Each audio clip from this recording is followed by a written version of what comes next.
course, it's not only the weather that's causing issues this weekend. TSA preparing to screen 3 million passengers just tomorrow, but FAA staffing shortages and that wicked weather we're talking about could cause trouble for travelers. Frontier Airlines CEO Barry Biffle on how airlines are responding. It's great to be with you this morning. We appreciate your time. How are the airlines responding? So far, it hasn't seemed to be any kind of a disaster, even though there have been some delays. But how do you manage this?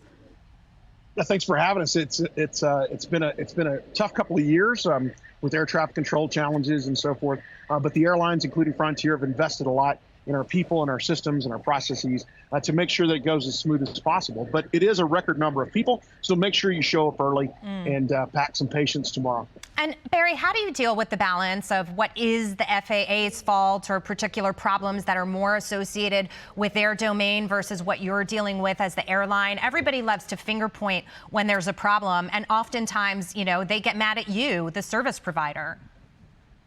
Yeah, it's disappointing we get blamed a lot. I mean, I think the facts show that when there's no weather and no ATC, the industry, I know we run 99.9 or 100% completion. So I think it's pretty clear when we have challenges from a third party or weather, that's obviously what's causing the challenges, because most of the airlines today have invested so much that we're very resilient if we're not impacted by, like I said, by ATC or weather. And things have really changed in the airline industry and how people travel. There's a lot of frustration with respect to flights being completely fully booked, charging a la carte for certain things that they didn't once before. As a matter of fact, the Senate was holding a hearing about these junk fees, and your airline was one of 5 being accused of gouging for some of these things that used to be included before.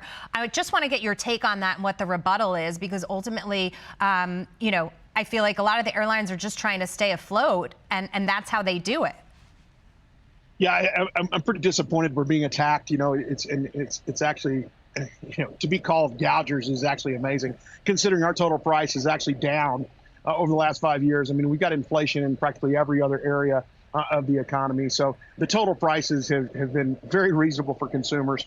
So it's actually disappointing that we're being attacked. But I think the good news is, I think in all areas of the economy, I think you're going to see a different regulatory environment as we move forward. Yeah. And so I think there's a lot of excitement, I think, for consumers as well as businesses in that regard. I think you're absolutely right. Let's talk about the consumer a little bit. Obviously, holiday weekend, we're going to see tons of foot traffic, but ultimately, do you see consumer demand for travel holding up as we're heading into the new year? Oh yeah, absolutely. We're seeing huge demand, and actually you're just watching the weather, and I'm here in Colorado up in the mountains, and we've got record snow this year. Which is going to cause people to want to go snow skiing, or it may cause them to want to go to Florida or the Caribbean. But we've got a product for them, and the demand is really, really high. Absolutely. I would opt for the warmer temperatures over the ski slopes behind you. But having said that, we're dealing with a different consumer right now. We're dealing with a consumer that is seeing a change in guard at the White House. We were talking earlier about retail shopping and potentially, consumers carrying a little bit more debt than they have in the past, having a savings rate that's a little bit lower. But we're seeing the zeitgeist right now, ultimately, that people want to spend. They're optimistic about tax cuts and things that will help them in 2025. Are you seeing that as well with ticket sales? Yeah, we've seen very robust sales for the last several weeks. I think there was a lot of, kind of anxiety about the election. But since then, we've seen great sales and continue to see great sales into the holidays and into next year. So yeah, we see that excitement, I think, for people's jobs and in the economy is really showing up in sales. Okay, final question. I flew for the first time in a pretty long time, but during the pandemic, we got used to seeing those videos of, angry passengers fighting over masks and many other things. The whole atmosphere in the air seemed a lot calmer to me. Your thoughts?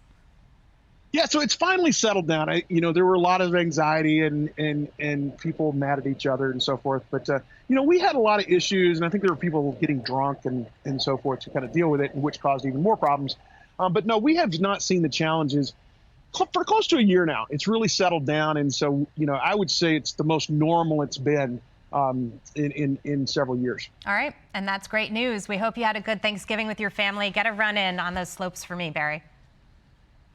Thanks. Well, thanks for having us. Okay. We'll talk to you soon. Hey everyone, I'm Emily Campagno. Catch me and my co-hosts Harris Faulkner and Kaylee McEnany on Outnumbered every weekday at 12 p.m. Eastern, or set your DVR.